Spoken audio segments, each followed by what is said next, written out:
कल हम लोग बात कर रहे थे आपका 144 सबसेक्शन 1 पर। 144 सबसेक्शन 1 कुछ सवालों के जवाब ये दे रहा था। मेंटेनेंस कौन मांगेगा, मेंटेनेंस किससे मांगेगा, कोई मेंटेनेंस देने के लिए बाध्य कब है, कोई मेंटेनेंस मांगने का अधिकारी कब है, किन स्थितियों को साबित करना पड़ेगा, और पत्नी के अंतर्गत कौन सी महिला आती है, क्या इंटरिम मेंटेनेंस ये मांगा जा सकता है। इन सारे प्रश्नों के जवाब 144 सबसेक्शन 1 इसमें मिलेगा। हमने देखा था मेंटेनेंस कौन मांग सकता, पत्नी, माता पिता, बच्चे। और 2 दिन में विस्तार से बताया गया कि पत्नी, इसका अर्थ क्या है। यद्यपि पत्नी को साबित करने के लिए जो सबूत देना है उसका स्तर वो नहीं है।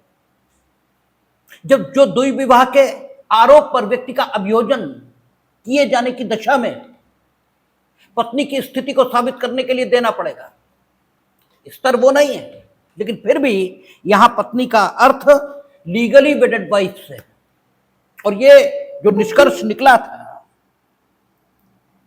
ये स्पष्टीकरण के आलोक में निकल कर आया था, क्योंकि स्पष्टीकरण में कहा था उन्होंने कि पत्नी के अंतर्गत ऐसी महिला भी है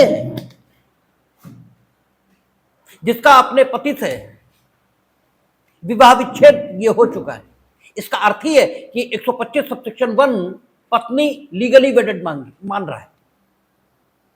बच्चे धर्मज और अधर्मज 2 ही प्रकार के हो सकते हैं, तो वो उन्होंने क्लियर अपने आप ही कर दिया। बच्चे किन दशाओं तक मेंटेनेंस मांगेंगे उन्होंने बता दिया कि सामान्यतः वयस्कता की आयु प्राप्त करने पर उन्हें मां बाप से मेंटेनेंस पाने का अधिकार नहीं होगा। एक्सेप्शनली अगर वे शारीरिक या मानसिक निर्योग्यता से ग्रसित है तो वयस्कता की आयु के पश्चात भी मेंटेनेंस पाने का हक यह रहेगा। विवाहित पुत्री इसकी दशा में, चाहे अवयस्क हो चाहे वयस्क, चाहे शारीरिक और मानसिक निर्योग्यता से ग्रसित हो, कैसे भी, प्रथमतः मेंटेनेंस देने का कर्तव्य किसका होगा, पति का। किंतु यदि अवयस्कता की दशा है और विवाहित पुत्री है और पति के पास आय के पर्याप्त साधन नहीं है तो पिता, ये लोग मेंटेनेंस पाने के अधिकारी। मां बाप अपने बच्चों से, मां बाप के अंतर्गत कौन कौन आएगा इस पर भी बात हुई थी। और ये मेंटेनेंस पाने के अधिकारी कब, जबकि वे व्यक्ति जो मेंटेनेंस देने के लिए बाध्य किए गए, और मेंटेनेंस देने के लिए बाध्य कौन है, वह व्यक्ति जो पर्याप्त साधनों वाला है। और 144 सबसेक्शन 1 इनमें वर्णित व्यक्तियों का या तो पिता है या माता है या पुत्र या पुत्री है या पति है, और साथ ही साथ उसके पास पर्याप्त साधन भी है, और साथ ही साथ वो इनका भरण पोषण करने में उपेक्षा या इनकार करता है। अगर इनमें से एक बात की भी कमी है तो मेंटेनेंस नहीं मिलेगा। और एज ए एडवोकेट जब वहां आप बचाव करते हैं या मेंटेनेंस मांगते हैं तो आपको इन्हीं बिंदुओं पर अपनी बात रखनी होती है। If you are claiming for maintenance then you must prove that from whom you are claiming the maintenance। आप उससे पिता के तौर, आप उससे, ठीक है, पत्नी के तौर पर या पुत्र या पुत्री के तौर पर, चाहे धर्मज चाहे धर्मज, और या माता या पिता के तौर पर संबंधित हैं और वह पर्याप्त साधनों वाला व्यक्ति है, और साथ ही साथ आपका भरण पोषण करने में इनकार भी करता है। अगर इनमें से एक बात भी आप साबित नहीं कर पाए तो आप मेंटेनेंस क्लेम करने के बाद भी मेंटेनेंस नहीं पाएंगे। और जिससे क्लेम कर रहे हैं उसने अगर साबित कर दिया कि वो पर्याप्त साधनों वाला व्यक्ति नहीं है, हालांकि ये साबित कर पाना बहुत कठिन है, लेकिन फिर भी अगर उसने साबित किया कि वो पर्याप्त साधनों वाला व्यक्ति नहीं है, और या फिर उसने ये साबित किया कि उसने आपका भरण पोषण करने में कोई उपेक्षा, कोई इनकार किया ही नहीं, इट इज यू, जो आप भरण पोषण को नकारते हैं उसके द्वारा की गई युक्ति संगत प्रस्थापना को आप नकारते हैं, उसके साथ नहीं रहते और मेंटेनेंस क्लेम करते हैं, तब भी आप डिसइंटाइटल हैं मेंटेनेंस पाने के। तो 144 सबसेक्शन 1 जब हम एनालाइज करते हैं तो इन प्रश्नों के उत्तर ये हमें मिलते हैं। कौन मेंटेनेंस मांगेगा, किससे मांगेगा, कब मांगेगा, जिससे क्लेम हुआ उसकी स्थिति क्या होनी चाहिए, और साथ साथ पत्नी शब्द के अंतर्गत कौन कौन आता है। और इस बात का जवाब भी मिलता है कि चूंकि मेंटेनेंस डे बाय डे की नीड है, इसे स्थगित नहीं रखा जा सकता। आप ऐसा नहीं कह सकते कि आज खाना नहीं खाएंगे और कल दोनों दिन का खा लेंगे, ये संभव नहीं है। इसलिए मेंटेनेंस क्लेम होने के बाद भी अंतरिम भरण पोषण की व्यवस्था हुई है। 144 सबसेक्शन 1 परंतु देखा था हम लोगों ने,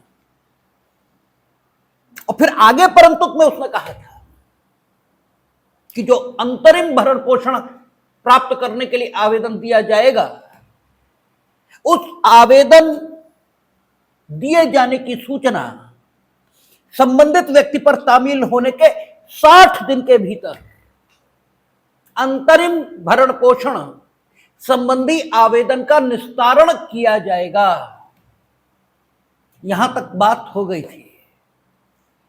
अब 144 सबसेक्शन 2, अच्छा एक चीज और हम लोगों ने बात की थी कि भरण पोषण की रकम कितनी होनी चाहिए। तो आपसे कहा था कि यहां भरण पोषण की रकम का तात्पर्य यह नहीं है कि आदमी की खाने की और कपड़े की जरूरतें पूरी हो जाएं, इतना नहीं है भरण पोषण का मतलब। खाने की जरूरत, ये तो दाल रोटी इससे भी पूरी हो सकती है। देखा यह जाएगा कि जिसे भरण पोषण प्राप्त करना है वो अगर उसके साथ रहता, जिससे वो भरण पोषण क्लेम कर रहा है, तो कौन सा जीवन स्तर वो एंजॉय करता। उस जीवन स्तर के व्यक्ति को जिस ढंग का भरण पोषण मिलना चाहिए और उसके लिए जितनी रकम की जरूरत है उतनी रकम यहां भरण पोषण के तौर पर दी जा सकती है। आप लोगों ने वो सीआरपीसी नहीं पढ़ी है, हमने पढ़ी है। प्रथमतः यहां लिखा हुआ था 500 रुपए, 500 रुपए मिलते थे, 500 रुपए अपर्याप्त हो गए, फिर 5000 किया, 5000 भी अपर्याप्त हुए। अब कोई रकम मेंशन नहीं है सेक्शन में, ये डिस्क्रिप्शन है, और डिस्क्रिप्शन इसको न्यायोचित तरीके से एंजॉय इसी ढंग से किया जा सकता है कि संबंधित व्यक्ति आपके साथ रहता, कोई झगड़ा ना होता, तो आप उसके भरण पोषण पर कितना रुपया खर्च करते हैं। नॉर्मल घरों की व्यवस्था यही है कि पत्नी कितने भी पैसे पैदा करती हो, ये ठीक है कि पत्नी की जो आय होती है वह भी घर के ही काम में आती है, वो कोई और कहीं नहीं दे आती, लेकिन फिर भी पत्नी की आय सामान्यतः उसके भरण पोषण में उपयोग नहीं होती है। सामान्यतः ये पति की जिम्मेदारी होती है और वही भरण पोषण करता है। तो आप क्वांटम ऑफ मेंटेनेंस ये कितना होना चाहिए, इस पर भी बात हुई थी। लेकिन एक चीज और है, आप भरण पोषण के लिए आवेदन देंगे उस दिन देंगे जब भरण पोषण के लिए आप इंटाइटल्ड हैं। तो अगर यह पाया गया कि आप भरण पोषण के लिए अधिकारी व्यक्ति हैं और आपको भरण पोषण दिया जाना चाहिए, तो जिस डेट में आपने एप्लीकेशन फाइल की और जिस डेट में एप्लीकेशन के आधार पर भरण पोषण का आदेश होगा, इन दोनों तिथियों के बीच अंतर आएगा, क्योंकि आप एप्लीकेशन देंगे तो आप सच ही कह रहे हैं, इसकी कोई गारंटी नहीं। मेंटेनेंस कब मिलेगा? मेंटेनेंस मिलेगा जब आप प्रथम दृष्टया ही सही ये साबित तो करो कि आप पत्नी हो, आप ये साबित तो करो कि लेजिटिमेट या इलिजिटिमेट बच्चे हो। अरे भाई साबित तो करो। कोई कहने लगेगा हम तो मुकेश अंबानी के बच्चे हैं। अरे भाई कोई चीज साबित करेंगे, आप साबित तो करो कि मां बाप हैं, और चलो साबित हो गया, तो आप ये तो साबित करो कि वो पर्याप्त साधनों वाला व्यक्ति है, और चलो ये भी साबित हो गया। तो आप ये तो साबित करो कि उसने उपेक्षा या इनकार किया है, आप खुद उससे अलग नहीं रह रहे, ये तो साबित करो। अगर इनमें से कोई चीज आप साबित नहीं कर सकते तो फिर मेंटेनेंस क्यों मिलेगा? और इसे साबित करने के लिए साक्ष्य देना पड़ेगा, और साक्ष्य दो ही तरीके का है, डॉक्यूमेंट्री या मौखिक। आप चाहे मौखिक दो चाहे डॉक्यूमेंट्री, उस पर प्रतिपरीक्षा, इसका अवसर प्रतिपक्षी को मिलेगा नहीं, और फिर आप ही अकेले मेंटेनेंस के लिए मुकदमा यही दाखिल थोड़ा कर रहा है। बहुत सारे लोग जिन्हें मेंटेनेंस चाहिए, वो सारे लोग अपने अपने आवेदन न्यायालय के समक्ष ये रख रहे हैं, और न्यायालय को तो सबकी सुनवाई करनी है, तो समय लगने वाला है। जिस डेट में आपने एप्लीकेशन फाइल की और वो डेट जिस पर आपको मेंटेनेंस अधिकारी होने की दशा में अवार्ड किया जाएगा, इन दोनों तिथियों में अंतर रहने वाला है। तो जब मेंटेनेंस अवार्ड होगा तो किस तिथि से अवार्ड करें, यह भी समस्या है, क्योंकि जिस डेट पर आपने एप्लीकेशन फाइल की है, आप अधिकारी तो उसी दिन थे, हम अधिकारी हैं, इसे साबित करने में समय लगा है। भाई जो समय लगा वो लगा तो इसमें कि हम अधिकारी हैं, तो अगर यह साबित करने में समय लगा है तो इस समय के लगने में आपका तो कोई दोष नहीं। तो आपको आवेदन दिए जाने की तिथि से मेंटेनेंस मिलना चाहिए, या फिर जिस दिन मेंटेनेंस का आदेश हुआ कि आज से आपको मेंटेनेंस दिया जाए, इस डेट से मेंटेनेंस मिलना चाहिए। किस डेट से मेंटेनेंस दिया जाए, ठीक है ना? यह एक समस्या आ गई। इस समस्या का समाधान 144 सबसेक्शन 2 कहता है, भरण पोषण या अंतरिम भरण पोषण के लिए ऐसा कोई भत्ता और कार्रवाई के लिए व्यय आदेश की तारीख से, या यदि ऐसा आदेश दिया जाता है तो यथास्थिति भरण पोषण या अंतरिम भरण पोषण और कार्रवाइयों के व्ययों के लिए आवेदन की तारीख से संदेह होंगे। यानी ये डिस्क्रिशन पर छोड़ दिया, ये न्यायालय की वैवेकीय शक्ति इस पर छोड़ा है कि न्यायालय चाहे तो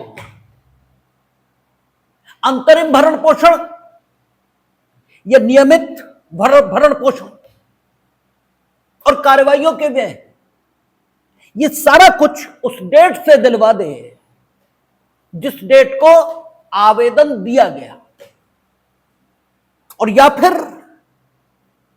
जिस दिन उसने आदेश किया भरण पोषण देने के लिए या अंतरिम भरण पोषण देने के लिए, उस डेट से ये चीजें दिलवाई जाएं। इसके संबंध में न्यायालय को अपने विवेक से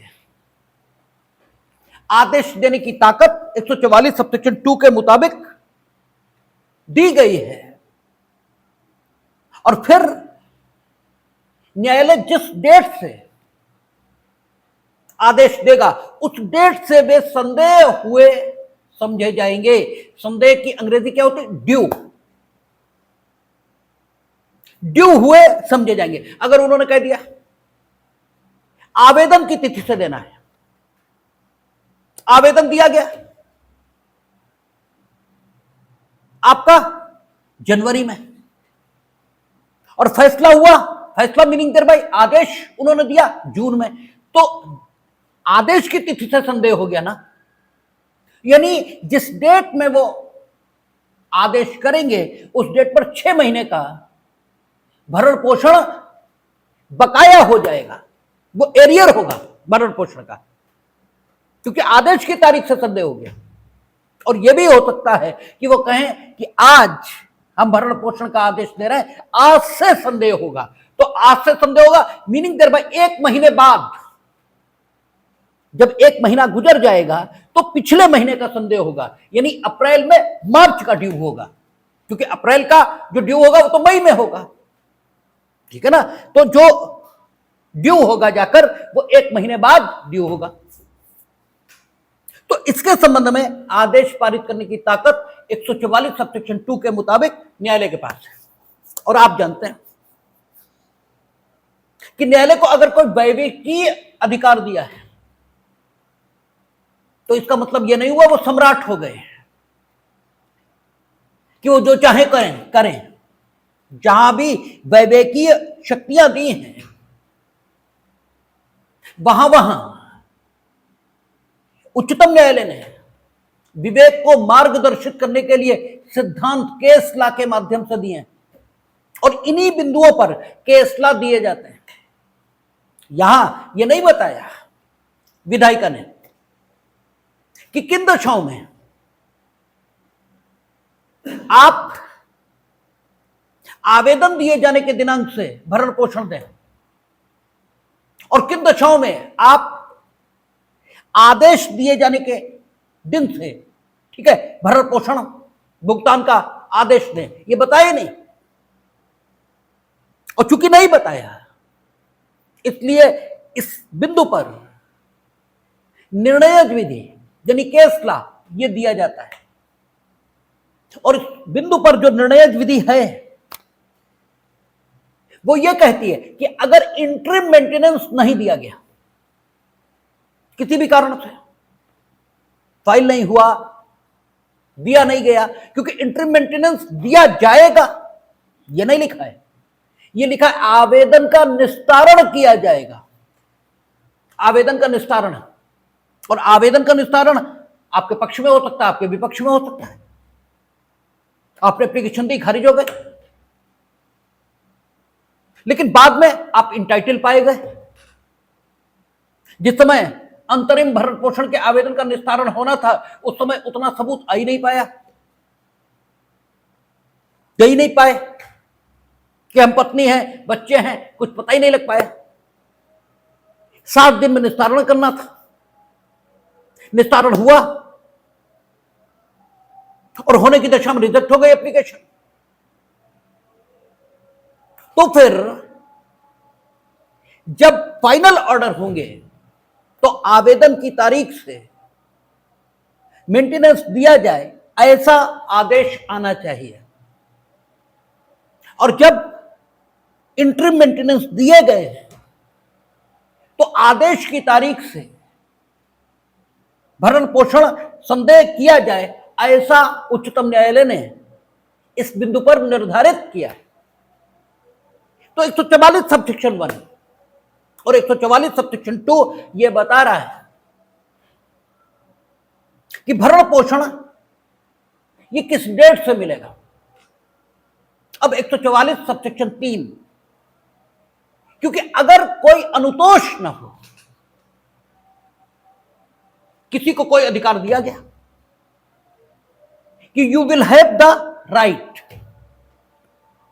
लेकिन अगर यह ना हो कि if anybody will violate your right, अगर कोई आपके अधिकार का अतिक्रमण करेगा तो उसके विरुद्ध कोई कार्यवाही ये अमल में लाई जाएगी। अगर यह स्थिति नहीं है तो ऐसे अधिकार को सामंड ने अपूर्ण अधिकार कहा है। जब हम लोग ज्यूरिस्प्रूडेंस में पढ़ते हैं अधिकारों के बारे में तो सामंड क्लासिफिकेशन करते हैं अधिकारों का, और वो कहते हैं कि अगर उपचार के बिना अधिकार है तो वो अधिकार अपूर्ण है, क्योंकि उस अधिकार का कोई अर्थ नहीं हो सकता। ये यूं कहें कि उस अधिकार का उतना अर्थ नहीं हो सकता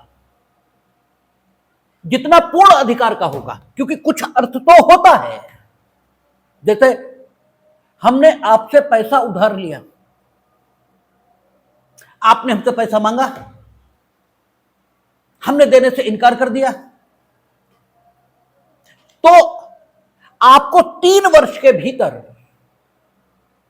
जिस दिन हम इनकार करेंगे उससे 3 वर्ष के भीतर मुकदमा लाकर हमसे पैसा वसूल लेना चाहिए। 3 वर्ष में आपको मुकदमा लाना चाहिए। मुकदमा कितने साल चलेगा इससे मतलब नहीं है, मुकदमा 3 साल के अंदर आ जाना चाहिए। और अगर 3 साल में नहीं लाए आप मुकदमा तो आगे मुकदमा लाकर ऋण की राशि वसूलने का हक आपको नहीं रहेगा, और ये ऋण जिसके आप ऋणी हैं और हम ऋणदाता हैं, ये ऋण इसे एक विशेष नाम देंगे, क्या? काल बाधित ऋण, टाइम बार्ड लोन ये कहेंगे। अब अगर लोन टाइम बार्ड हो गया तो लोन को न दिए जाने की दशा में कानून जो उपचार दे रहा था, वसूल लेने का हक, उस पर रोक आ गई। इसलिए यह अधिकार पूर्ण नहीं बचा। लेकिन यह अधिकार नहीं बचा ऐसी बात नहीं है, यह अधिकार है, और आज भी अपूर्ण अधिकार यह है। आप कहेंगे तो अपूर्ण अधिकार होने से होता क्या? भाई जब हम वसूल ही नहीं सकते तो अपूर्ण अधिकार रहे, इससे फायदा क्या? ये तो ऐसा ही है कि बोले घर तुम्हारा घुसना मत, बस घर तुम्हारा है रहना मत इसमें। तो ऐसे घर का क्या करेंगे भाई? तो बेवकूफी है। घर तुम्हारा है इसका मतलब यह हुआ कि अगर टूटे फूटे मरम्मत तुम कराओ क्योंकि तुम्हारा है, ठीक है। और रहना मत यानी घर से जो लाभ हो रहा है वो आप लेंगे नहीं। बोले गाय तुम्हारी खिलाओगे तुम, बोले दूध हम लेंगे,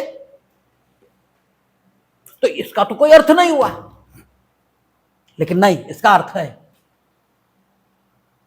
ठीक है, काल बाधित ऋण हो गया, मुकदमा लाकर पैसा नहीं वसूला जा सकता, लेकिन धोखे में हम आपको वो पैसे दे गए जो ऋण काल बाधित हो चुका है। धोखे में हम आपको दे बैठे वो ऋण। अब हम वसूलना चाहें आपसे, ठीक है ना, कि वो काल बाधित ऋण जो हमने आपको धोखे में वापस कर दिया, तो हम भी वसूल नहीं सकते, ठीक है ना, क्योंकि ऋण काल बाधित जरूर हुआ था लेकिन ऋण बना हुआ था। आप ऋणी थे, हम ऋणदाता थे। ऋणदाता या ऋणी की जो स्थिति है वो खत्म नहीं हुई थी। ये ठीक है कि उपचार पर रोक आ गई थी, उपचार रुक गया था, लेकिन अगर कानूनी उपचार के अतिरिक्त किसी और ढंग से उस ऋण की वापसी हो सकती है और हुई तो फिर ऋणी ऋणदाता से उस ऋण को यह कहकर वापस अगर मांगता है कि सब ऋण तो कालबाधित हो गया था, तो ऋणी को ऐसा करने का कोई हक नहीं है, क्योंकि अधिकार अपूर्ण ही सही, ऋण कालबाधित ही सही, लेकिन था तो। इसलिए अपूर्ण अधिकारों की भी कोई स्थिति नहीं है कानून में, ऐसा नहीं कह सकते, लेकिन फिर भी उतनी बेहतर स्थिति नहीं है जितनी पूर्ण अधिकारों की है। तो सामंत कहता है कि अगर किसी अधिकार के साथ उपचार नहीं है तो वो पूर्ण अधिकार की श्रेणी में नहीं है। लेकिन विधायिका जब किसी को कोई हक देती है तो पूर्ण अधिकार देती है। यहां अगर मेंटेनेंस का अधिकार मिला है तो पूर्ण अधिकार मिलना चाहिए।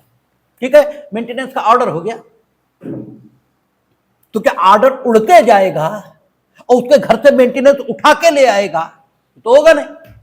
बोले एडवोकेट प्रोटेक्शन एक्ट लागू कर दिया जाए। अरे साहब, एडवोकेट प्रोटेक्शन एक्ट लागू हो गया, हमने मान लिया। अरे आदमी के प्रोटेक्शन का एक्ट लागू है बीएनएस में और रोज कत्ल हो रहे हैं। अरे भाई, आदमी के प्रोटेक्शन का एक्ट लागू है और क्या हो रहा है?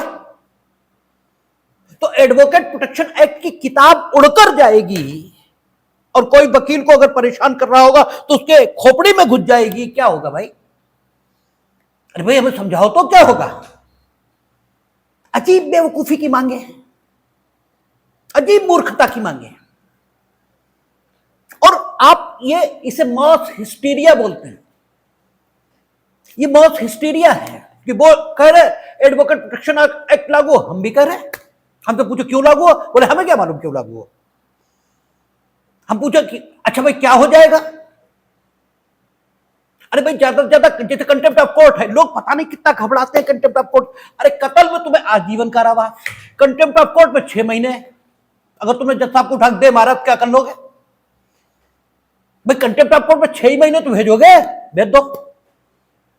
तुम्हें आजीवन कारावास से डर नहीं लगता, जहां कठोर कारावास, तुम्हें फांसी से डर नहीं लग रहा, तुम कंटेम्प्ट ऑफ कोर्ट लिए घूम रहे। अरे भाई, एडवोकेट प्रोटेक्शन एक्ट में फांसी तो नहीं आ जाएगी। ये तो आपका भी सेंस कहता होगा कि कम से कम एडवोकेट प्रोटेक्शन एक्ट में फांसी नहीं आ सकती। जो कुछ प्रोवाइड होगा, अधिकतम जुर्माना, अधिकतम प्रतिकर, अधिकतम 1-2 साल की सजा। तो जब आदमी आजीवन कारावास से नहीं डरता तो इससे क्या डर जाएगा? लेकिन आप पिले हैं, एडवोकेट प्रोटेक्शन एक्ट लागू होना चाहिए। पता नहीं कौन सी मांग है। डॉक्टरों के प्रोटेक्शन का एक्ट लागू हो गया, उनकी रोज मार हो रही, धमाधम धमाधम। ठीक है, जब अरे भाई तुम बदतमीजी करोगे, पीटोगे। आदमी बदतमीजी करता, कत्ल हो जाता है उसका।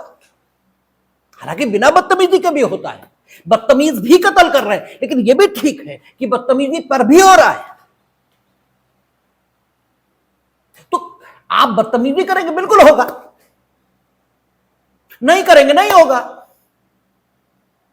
इसमें ये सब बातें कहां आ गई? लेकिन विधायिका जब भी कोई हक देती है, कोई अधिकार देती है, तो वायलेशन की दशा में क्या होगा यह भी बताती है। अगर भरण पोषण का अधिकार दिया गया तो फिर भरण पोषण का आदेश दिए जाने की सूरत में वो व्यक्ति जो भरण पोषण के आदेश से बाध्य हो रहा है, यदि उस व्यक्ति को जिसके पक्ष में भरण पोषण का आदेश है भरण पोषण की राशि नहीं देगा, तो फिर इस व्यक्ति को भरण पोषण की राशि तो देनी ही होगी। ये तो आप मना ही नहीं कर पाएंगे। और फिर अगर जरूरी हुआ तो आपको जेल भी भेजेंगे। जैसे हमने आपको बताया था, कई बार चर्चा की हमने कि जुर्माना अगर आप पे लगाया गया है तो आपको देना पड़ेगा। जुर्माना देने में व्यतिक्रम करने पर व्यतिक्रम यानी जिस समय देना था उस समय आपने नहीं दिया, तो आपको अतिरिक्त कारावास का आदेश ये दिया जाता है। लेकिन आपको सुविधा नहीं है कि आप चाहो तो अतिरिक्त कारावास भुगत लो और जुर्माना न दो। आप तो दोनों वसूले जा सकते हैं। आप तो जुर्माना भी लिया जाएगा, क्योंकि वो तो जुर्माना देने में देरी करने पर दिया गया कारावास का आदेश है।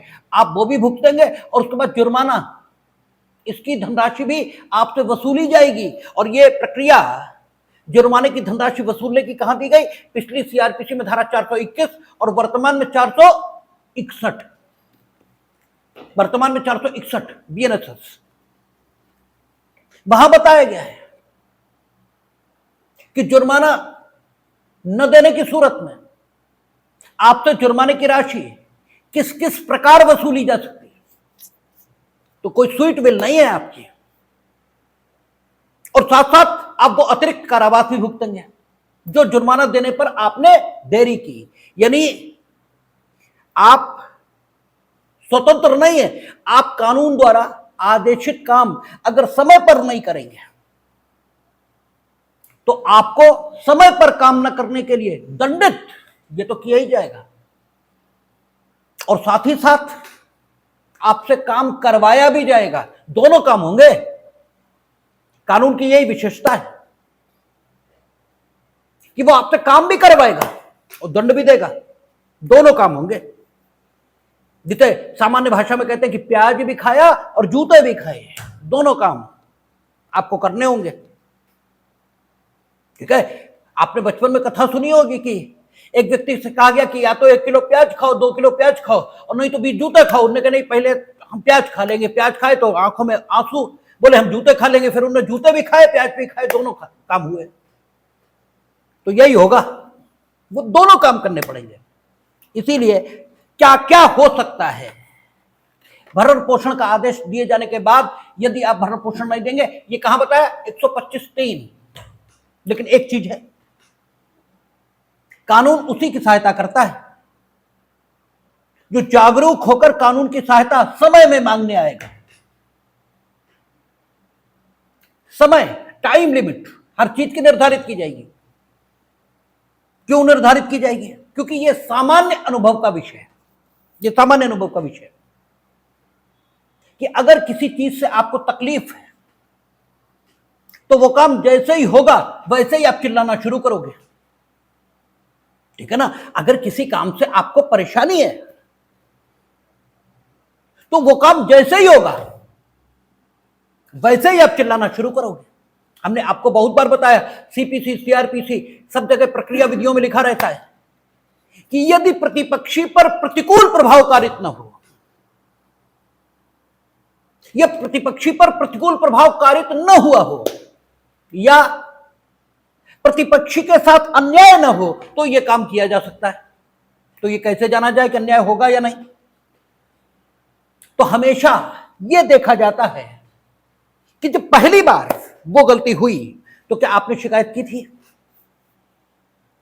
अगर वाकई आपके साथ अन्याय हो रहा होगा या आपको अपनी प्रतिरक्षा करने में दिक्कत हुई होगी किसी भी काम को करने से, तो वो काम जैसे ही हुआ होगा आपने तुरंत एप्लीकेशन दी होगी और तुरंत शिकायत की होगी, भाई ये नहीं होना चाहिए। अगर आपने नहीं की तो इसका अर्थ ही है कि आपको उससे कोई परेशानी नहीं हुई है। यही यहां है, आपके पक्ष में भरण पोषण का आदेश है। अगर वाकई आप नीडी हो, अगर वाकई नीडी हो तो भाई भरण पोषण तो डेली की नीड है। अगर आदमी ने 1 महीने नहीं दिया, चलो आपके पास पैसे रखे थे, आपने बचा के रखे थे, काम चला लिया, उसने दूसरे महीने भी नहीं दिया, चलो आप बीमार थे नहीं गए, अरे कम से कम 1 साल में अगर उसने भरण पोषण नहीं दिया तब तो आपको आई जाना चाहिए। अगर वो भरण पोषण के आदेश का भंग कर रहा है, भरण पोषण 1 तारीख को ड्यू हो रहा है और वो नहीं दे रहा, तो 1 साल के पीरियड में कम से कम 1 महीने जो उसने भरण पोषण नहीं दिया, अगर वाकई इसकी जरूरत आपको रही होती तो आप डेफिनेटली कोर्ट के सामने आ गए होते। ठीक है ना। अगर आप एक वर्ष में भी भरण पोषण के दिए जाने के किसी आदेश के भंग के लिए न्यायालय के समक्ष शिकायत करने नहीं आए, तो इसका अर्थ क्या निकाला जाए?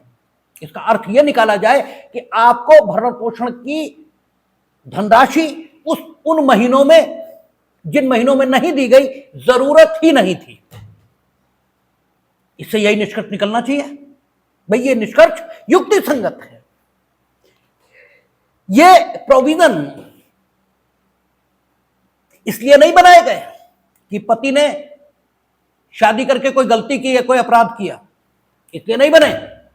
ये रेमेडियल नेचर के प्रोविजन है, ये प्रिवेंटिव नेचर के प्रोविजन है। भाई यहां बच्चों ने, ये जो लोग भरण पोषण देने के लिए बाध्य किए गए, उन्होंने कोई अपराध थोड़े किया है। अरे भाई एक सामाजिक व्यवस्था है, आपको ऐसा करना चाहिए। बहुत हद उन्होंने अपने मॉरल ऑब्लिगेशन, अपनी नैतिक बाध्यता, इसका पालन नहीं किया। अरे भाई बहुत हद यही बात तो है। आप अच्छे आदमी नहीं माने जाएंगे तो बहुत लोग नहीं माने जाते। दंड तो अपराध के लिए मिलता है, और भरण पोषण ना देके उन्होंने कोई अपराध ये तो नहीं किया। भरण पोषण तो जरूरत की चीज थी, तो आपको आना चाहिए था। इसलिए 125(3) एक लिमिटेशन लगाता है और कहता है कि भरण पोषण संबंधी आदेश जिस व्यक्ति के पक्ष में है, उस व्यक्ति के द्वारा अगर आदेश का भंग अनुभव किया जाता है, यानी जिसके विरोध में वो आदेश है, जिसको भरण पोषण देना है, उसके द्वारा आदेश के मुताबिक इसे भरण पोषण नहीं दिया जाता, अर्थात आदेश का भंग किया जाता है, या आदेश का पूर्ण पालन ये न किया जाए, तो भी भंगी है। हर महीने का देना चाहिए, 2 महीने का दिया, 5 का दिया ही नहीं, दिया लेकिन आधा, ठीक है ना। जितना देना चाहिए उतना नहीं दिया, तो यह व्यक्ति जिसके पक्ष में भरण पोषण का आदेश है, ये न्यायालय के समक्ष आ सकता है। और जब न्यायालय के समक्ष आएगा तो न्यायालय किन किन चीजों को देखेगा, ठीक है ना, और क्या क्या, ठीक है, करेगा, वो तो 125(3) में लिखा है, लेकिन किन किन चीजों को देखकर वो करेगा जो 125(3) अर्थात 144(3) इसमें लिखा है। वो बातें कहां लिखी है? वो आपका पहले तो 128 में लिखी थी, अब आपका 147 इसमें लिखी है, ठीक है ना। लेकिन मोटी बात, आपको क्या करना है, उस समय सीमा के भीतर, जो समय सीमा 144(3) में लिखी है, और वो कितनी लिखी है? 1 वर्ष। 1 वर्ष के भीतर उस भरण पोषण के आदेश के भंग के प्रति अनुतोष मांगने के लिए न्यायालय के समक्ष आ जाना चाहिए। और अगर आप 1 वर्ष में नहीं आए, अरे भाई भरण पोषण का आदेश आपके पक्ष में था, उसका भंग हुआ, तो 1 साल ये तो पर्याप्त समय है। कम से कम 1 साल में तो आपको अगर शिकायत है तो कर देनी चाहिए। और अगर 1 वर्ष में भी आप शिकायत करने नहीं आए, तो फिर माना यही जाना चाहिए कि आपको भरण पोषण की कोई जरूरत नहीं है। और भरण पोषण किसे मिलेगा? जो अपना भरण पोषण करने में असमर्थ है। जब 1 वर्ष आप शिकायत करने नहीं आए, तो फिर यह कैसे माना जाए कि आप भरण पोषण अपना करने में असमर्थ हैं? इसलिए हमने कहा हमेशा कानून में जो प्रोविजन है, वो प्रोविजन क्यों है, इस पर विचार करिए, तब कानून की खूबसूरती समझ में आती है। और जो कुछ आपको खूबसूरत लगेगा, वो सब कुछ बिना प्रयास दिमाग में अंकित होता चला जाता है, उसे याद करने की जरूरत ही नहीं होती। हमने आपको उदाहरण दिया, गानों के मुखड़े, गजलों के मुखड़े, व्यक्तियों की सूरतें, बिल्डिंगों के, नक्शे आपके दिमाग पर ऐसे अंकित हो जाते हैं मानो वो हमेशा अंकित रहे हों। शर्त इतनी है कि वो आपको सुंदर लगने चाहिए। तो इसलिए कानून की खूबसूरती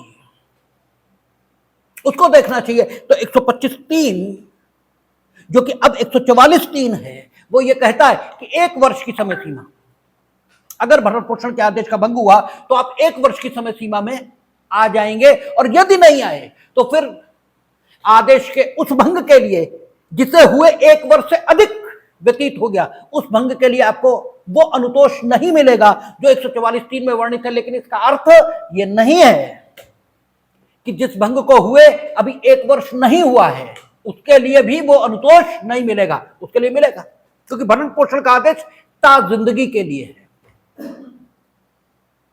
ताजिंदगी के लिए मीनिंग देयर बाय जब तक स्थितियों में परिवर्तन न हो जाए। ठीक है ना? स्थितियों में परिवर्तन कैसे होगा अभी देखेंगे हम लोग 145 में, स्थिति में 145 में, बल्कि 146 में की स्थिति में परिवर्तन होने पर भरण पोषण के आदेश में परिवर्तन किए जाएंगे। तो अगर स्थिति में परिवर्तन नहीं हो रहा तो भरण पोषण का आदेश ताजिंदगी के लिए है। अब ताजिंदगी में 1 वर्ष या 2 महीने के भरण पोषण की हमें जरूरत नहीं थी, या 2 महीने का भरण पोषण हमें नहीं मिला, लेकिन 1 वर्ष तक हमने उस भरण पोषण के आदेश के भंग के लिए कोई आवेदन नहीं किया, तो उन 2 महीनों का हम नहीं वसूल सकते। लेकिन आगे जो ड्यू हो रहा है उसे तो हम वसूलेंगे। ठीक है? और वो अगर असंगत रहता है तो उसके लिए अगर हम 1 वर्ष के भीतर आवेदन कर देते हैं न्यायालय के समक्ष, वैसा जैसा 144(3) में वर्णित है, तो हमें 144(3) में वर्णित उपचार क्यों नहीं मिलेगा? भाई मिलेगा ही मिलेगा। भाई पिछले 2 महीने गुजरे जिनका भरण पोषण हमें नहीं मिला और हमने 1 वर्ष के भीतर उसे प्राप्त करने के लिए आवेदन नहीं किया, तो उन 2 महीनों का नहीं मिलेगा। लेकिन आगे फिर आपने नहीं दिया, और फिर जो आपने नहीं दिया उसके लिए आवेदन हमने 1 वर्ष में कर दिया, तो फिर हमें अनुतोष क्यों नहीं मिलेगा? इन 2 महीनों का नहीं मिलेगा, लेकिन बाकी का तो मिलेगा। तो ये कॉन्सेप्ट आपके क्लियर रहने चाहिए। 1 वर्ष के भीतर आपको आवेदन करना है। अगर आप 1 वर्ष के भीतर आवेदन कर देते हैं तो भरण पोषण के प्रत्येक भंग के लिए भरण पोषण का आदेश कहता है मासिक, उसका भंग कैसे होगा? प्रतिमाह। यह प्रतिमाह हो सकता है, यह भी हो सकता है कि भरण पोषण आधा आप दे दें, लेकिन प्रतिमाह भी हो सकता है। तो भरण पोषण के आदेश का जितनी बार भंग हुआ, और भंग होगा कैसे? या तो आप भरण पोषण की पूरी राशि नहीं देंगे, ठीक है ना, या उसकी आंशिक राशि नहीं देंगे, या अगर कार्यवाहियों के व्यय देने के लिए आदेश हुआ वो आप नहीं दे रहे, पूरी राशि नहीं दे रहे, या उसका थोड़ा भाग नहीं दे रहे, लेकिन आदेश का भंग ये तो है ही है। तो अगर आदेश का भंग हो रहा है तो आदेश का भंग पूरी धनराशि के संबंध में हो रहा या पूरी से कम धनराशि के संबंध में हो रहा, इससे मतलब नहीं है। आदेश का भंग हो रहा, बस इतना पर्याप्त है। तो आदेश के प्रत्येक भंग के लिए आप न्यायालय के समक्ष 1 वर्ष के भीतर आवेदन करेंगे, और जब आप आवेदन करेंगे तो दोनों काम होंगे। सेक्शन कहता है कि न्यायालय भरण पोषण की धनराशि को उस रीति से उद्ग्रहित करेगा जो रीति जुर्मानों के उद्ग्रहण के लिए उपबंधित है।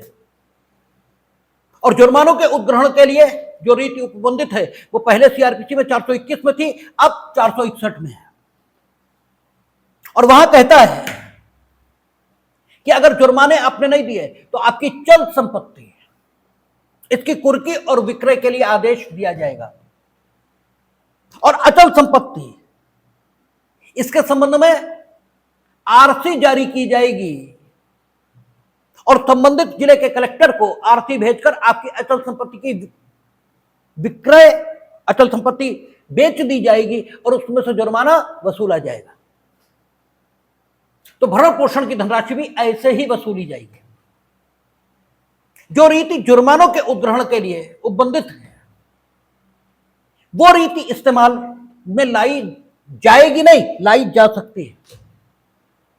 और लिखा है कि एंड, इसके अलावा न्यायालय आपको प्रत्येक भंग के लिए 1 माह के कारावास का आदेश दे सकता है। प्रत्येक भंग के लिए ऐसा नहीं होगा कि आप 1 माह के कारावास में चले जाओ फिर कहेंगे बस खत्म, अब कुछ नहीं। और लिखा है एंड, यानी जुर्माने के उद्ग्रहण जिस ढंग से किए जाते हैं उस ढंग से धनराशि वसूली भी जाएगी, और साथ ही साथ अगर न्यायालय उचित समझेगा तो आपको 1 महीने के लिए कारावास में भी भेजेगा, और ये 1 महीने का कारावास प्रत्येक भंग के लिए होगा। यानी 12 महीने का अगर आपने भंग कर दिया तो 1 साल भी हो सकता है। और जब तक आप चुका ना दे भरण पोषण की धनराशि 1 मास बीतने से पूर्व ही, तब तक आपको छोड़ा नहीं जाएगा। यानी या तो जैसे 10 दिन आप जेल में रहे, आपने जुर्माने भरण पोषण की राशि दे दी तो 20 दिन नहीं काटने, छूट जाएंगे। आप नहीं दिए तो प्रत्येक भंग के लिए 1 महीना, प्रत्येक भंग के लिए। और इसके बाद भी पिंड नहीं छूटेगा। इसके बाद भी जैसे जुर्माने वसूले जाते हैं वैसे भी धनराशि वसूली जा सकती है। यानी कानून में यह सुविधा नहीं है। जैसे वहां लोग कहते रहते ना, हम तो देखते फैमिली कोर्ट के सामने निकले तो कानों में आवाज पड़ जाती है, हम दिया ही ना, चाहो जेल हो जाए। तो हमें हंसी आती है कि हाँ अभी तो तुम दोगे और तुम्हारे तो अच्छे अच्छे दे देंगे, क्योंकि तुम दोगे। ये कानून की अज्ञानता है जिसकी वजह से आप ये कह रहे हो। आप देखें अंग्रेजी में देखेंगे, हिंदी में उतना बेहतर नहीं लिखा है, अंग्रेजी में देखें। कहता if any person so ordered, so यानी उपरोक्त ढंग से, जैसा 144(2) और 144(1) में लिखा है उसके मुताबिक, if any person so ordered fails without sufficient cause, यानी न्यायालय यही देखेगा कि भंग हुआ क्यों। क्योंकि न्यायालय जब न्यायिक शक्तियों का प्रयोग करता है तो हमेशा यह देखेगा, भाई आदमी के सामने ऐसी समस्या आ गई कि उसके घर में कोई बीमार हो गया तो भरण पोषण नहीं दे पाएगा, लेकिन without sufficient cause, if you have failed, ठीक है। तो इसीलिए कहता है if any person so ordered fails without sufficient cause to comply with the order any such magistrate, such magistrate meaning भाई वो जिसने भरण पोषण का आदेश ये किया है। और अब तो मजिस्ट्रेट करते भी नहीं, जहां जहां फैमिली कोर्ट आ गए वहां वहां फैमिली कोर्ट की धारा 7 है, क्योंकि फैमिली कोर्ट स्पेशल एक्ट है, उसके माध्यम से फैमिली कोर्ट ये स्थापित हुए। तो जहां जहां फैमिली कोर्ट आ गए वहां वहां फैमिली कोर्ट एक्ट की धारा 7 के मुताबिक जो भरण पोषण संबंधी आदेश देने का अधिकार है वो फैमिली कोर्ट को हो गया। इसलिए क्योंकि वो स्पेशल एक्ट है तो जनरल एक्ट बीएनएसएस लागू ही नहीं होगा, ठीक है ना। इसलिए आप देखते हैं कचहरियों में ये अधिकारिता अब फैमिली कोर्ट को है, ठीक है ना। अदरवाइज जहां फैमिली कोर्ट नहीं है वहां जुडिशियल मजिस्ट्रेट फर्स्ट क्लास इस अधिकारिता का प्रयोग करेगा। तो कहता है if any such person so ordered fails without sufficient cause to comply with the order any such magistrate में, ठीक है ना, क्योंकि सफिशिएंट कारण वो देखेगा। अगर सफिशिएंट कारण है तो नहीं करेगा ना, करे भाई। इसलिए मे शब्द का प्रयोग है, शैल शब्द का प्रयोग नहीं है। कहता may for every breach of that order, आदेश के प्रत्येक भंग के लिए issue a warrant for levying the amount due in the manner provided for levying fines, यानी जो जुर्मानों को वसूलने के लिए तरीका दिया गया है उस तरीके से भरण पोषण की राशि इसे वसूलने के लिए आदेश दे सकेगा, ऐसा आएगा इसका, ठीक है ना। एंड और एंड कंजंक्शन लगाया, यानी ये भी कर सकता है और ये भी कर सकता है, दोनों कर सकता है, और दोनों में से कोई एक ये भी कर सकता है, ठीक है ना। And may sentence such person for the whole or any part of each month's allowance for the maintenance or the interim maintenance and expenses of proceeding as the case may be, यानी चाहे अगर पूरे भरण पोषण की संपूर्ण राशि बकाया है, अंतरिम भरण पोषण की संपूर्ण राशि बकाया है, कार्यवाहियों के व्यय बकाया है, या उनका कोई भाग ये बकाया है, कुछ भी बकाया हो,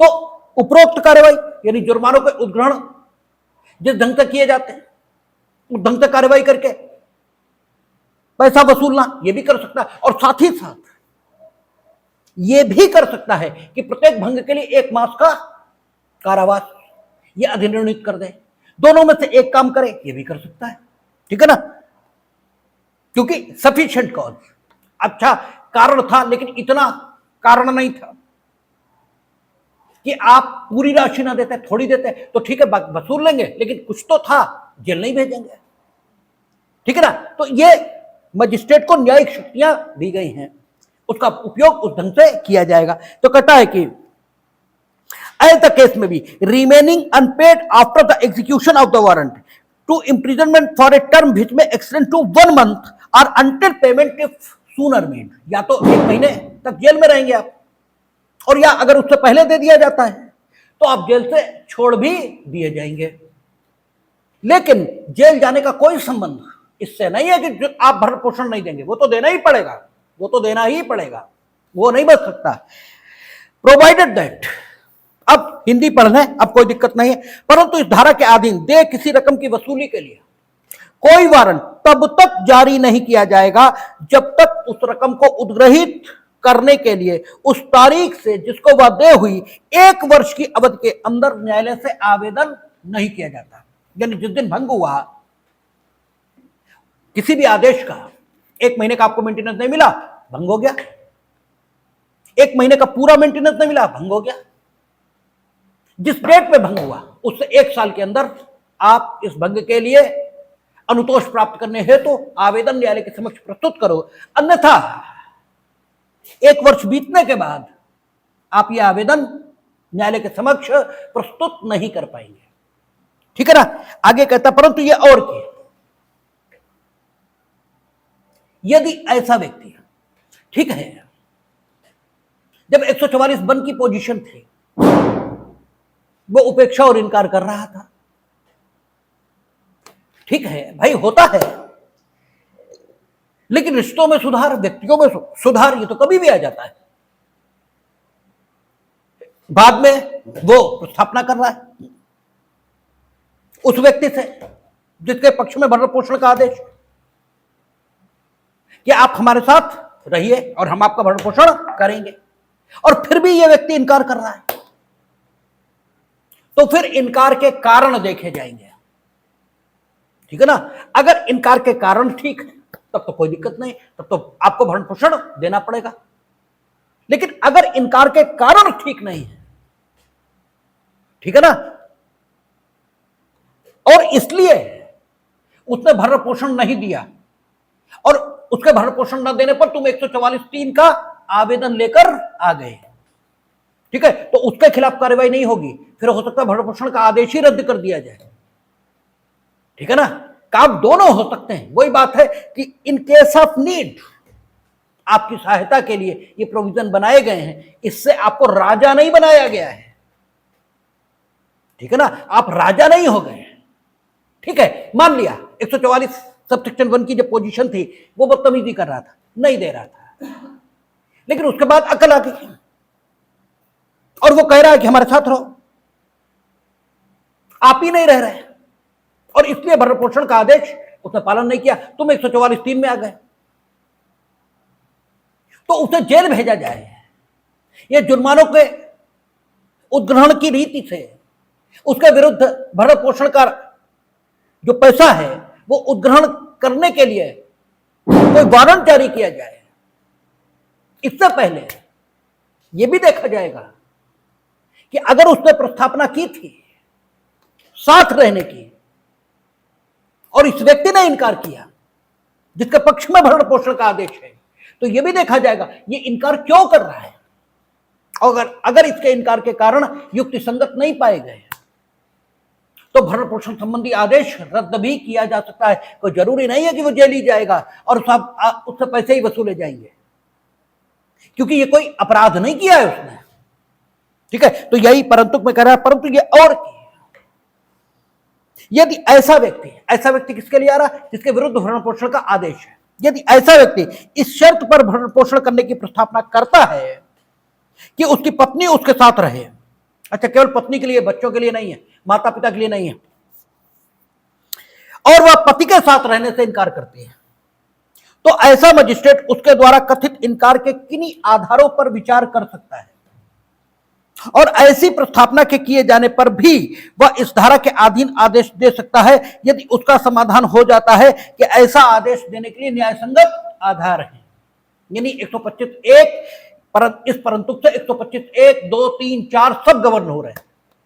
ऐसा नहीं है खाली 125(3) ही गवर्न हो रहा है, सब गवर्न हो रहा है, क्योंकि कहता है इस धारा के अधीन, शब्द का प्रयोग किया, ऐसी प्रस्थापना के किए जाने पर भी इस धारा के अधीन आदेश दे सकता है। ठीक है ना, परंतु में इस धारा शब्द का प्रयोग किया, और जब धारा शब्द का प्रयोग किया इसके मतलब इस परंतु से 144(1) से लेकर के 144(3) तक की स्थिति और उससे आगे की स्थिति भी गवर्न हो रही है। ठीक है ना, 144 में आप देखें कितने सबसेक्शन है? 5। ठीक है, 144 सबसेक्शन 1, 2, 3, 4, 5, तो इसके मतलब पांचों सबसेक्शन इन शब्दों से शासित हो रहे हैं, क्योंकि शब्द आए इस धारा के अधीन। तो क्या है, और ये शब्द किसके लिए? सिर्फ पत्नी के लिए, बाकी के लिए नहीं है। यानी पति अगर प्रस्थापना कर रहा है कि साथ रहें और हम भरण पोषण करेंगे, और पत्नी इनकार करती, तो इनकार के कारणों पर विचार कर सकता है, और इनकार के कारणों पर विचार करने के पश्चात भी इस धारा के अधीन आदेश दे सकता है। ठीक है ना, और इनकार के कारणों पर विचार करने के पश्चात भी इस धारा के अधीन आदेश दे सकता है। इसका अर्थ यह भी निकला कि नहीं भी दे सकता है। इनकार के कारणों पर विचार होगा, और इनकार के कारण युक्ति संगत पाए जाने की दशा में इनकार कर देने पर भी पति को भरण पोषण देना पड़ेगा। और युक्ति संगत कारण कौन से माने गए? कि आप अगर घर में किसी अन्य महिला को बतौर पत्नी रखते हैं या बतौर उपपत्नी रखते हैं, मारपीट, क्रूरता आदि का व्यवहार करते हैं, तो इनकार करने के लिए युक्ति संगत कारण है, ऐसा न्यायालय मानता है, और फिर उस दशा में इनकार के बावजूद भरण पोषण के लिए आदेश दिए जाएंगे। ठीक है, यह आपका कहता है स्पष्टीकरण। यदि पति ने अन्य महिला से विवाह कर लिया है या वह रखेल रखता है, तो यह उसकी पत्नी द्वारा उसके साथ रहने से इनकार का न्याय संगत आधार माना जाएगा। उसने स्पष्ट कर दिया, विधायिका कोई चीज अस्पष्ट नहीं रखना चाहती है, इसलिए उसने स्पष्ट कर दिया। तो यह आपका 144 सबसेक्शन 3। 144 सबसेक्शन 4 क्या कहता है? कहता है कोई पत्नी अपने पति से इस धारा के अधीन यथास्थिति भरण पोषण या अंतरिम भरण पोषण की भत्ता और कार्यवाही प्राप्त करने की हकदार न होगी यदि वह जारता की दशा में रह रही है। ये शब्द आए हैं, जारता की दशा में रही है, ये शब्द नहीं आए, जारता की दशा में रह रही है, meaning thereby continuously she is living in adultery. If at the one time she has made a adulterous relation with somebody, then it may be a ground for the divorce. ठीक है, but it cannot be a ground for the rejection of her application for the maintenance, क्योंकि maintenance remedial provision है, ये निवारण के लिए बनाया गया उपबंध है, ये निवारक कार्यवाही है। आपकी पत्नी जारता की दशा में रह रही है, आपका दुर्भाग्य है भाई। आपकी पत्नी का जारत संबंध किसी पुरुष से बना, ये आपका दुर्भाग्य हो सकता है, तो अपने दुर्भाग्य को आप रोएंगे। हम समाज की सुरक्षा को तो संकट में नहीं डाल सकते। हां, जारता की दशा में रह रही है, यह स्थिति अलग है। अब पत्नी को मेंटेनेंस नहीं मिलना चाहिए, लेकिन फॉर अ सिंगल टाइम अरे परिस्थितियां हो सकती हैं, उन परिस्थितियों में किसी का किसी से जारा संबंध बन गया, उसके बाद उसे पश्चाताप भी है, उसने अपनी गलती रियलाइज भी की, चलो विवाह का दूसरा पक्षकार साथ नहीं रहना चाहता, यहां तक तो बात ठीक है, ले लीजिए भाई डाइवोर्स। लेकिन इसका भरण पोषण ये तो होना ही चाहिए, और कौन करेगा? ये तो आप दुर्भाग्यशाली हैं तो आप ही करेंगे। हां, जारता की दशा में रह रही है यानी कंटिन्यूअसली, अब स्थिति दूसरी है, ठीक है, यही अंतर है जारता as a ground of divorce और जारता मेंटेनेंस के लिए ग्राउंड, ठीक है। जारता अगर एक बार भी है, एक टाइम भी है, तो वो डाइवोर्स ग्राउंड है। जारता एक बार भी है, ठीक है, और जारता चाहे पुरुष की ओर से हो चाहे महिला की ओर से हो, अगर एक बार भी जारा संबंध बनना है तो it will be A ground for divorce. But अगर मेंटेनेंस के लिए एप्लीकेशन आई है तो इनकार इसलिए नहीं किया जाएगा कि वो जारता की दशा में एक या अधिक अवसरों पर रही, एक से अधिक अवसरों पर भी रही हो, इससे भी मतलब नहीं है। जारता की दशा में रह रही है, मीनिंग दरबाई जिस डेट में एप्लीकेशन फाइल हुई उस डेट पर भी जारता की दशा में रह रही है, ये अब मेंटेनेंस की अधिकारिणी नहीं होगी। ये शब्द महत्व के हैं, जारता की दशा में रह रही है, ठीक है। तब कहता है मजिस्ट्रेट यह साबित होने पर आदेश को रद्द कर सकता है कि कोई पत्नी जिसके पक्ष में इस धारा के अधीन आदेश दिया गया है जारता की दशा में रह रही है अथवा पर्याप्त कारण के बिना अपने पति के साथ रहने से इनकार करती है अथवा वे पारस्परिक सहमति से पृथक रह रहे हैं। पारस्परिक सहमति से डाइवोर्स हुआ है, बात अलग है, पारस्परिक सहमति से पृथक रह रहे हैं यानी पति पत्नी के तौर पर पारस्परिक सहमति से पृथक रहना है।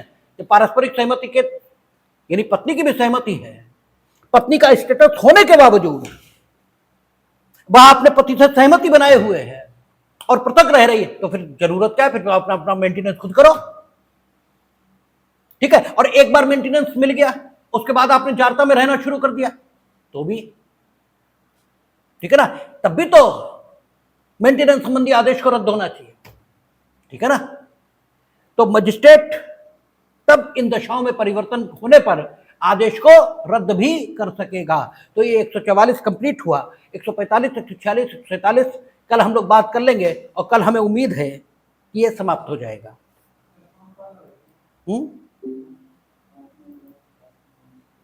कल कर लेंगे, अगर रह भी गया तो क्या है।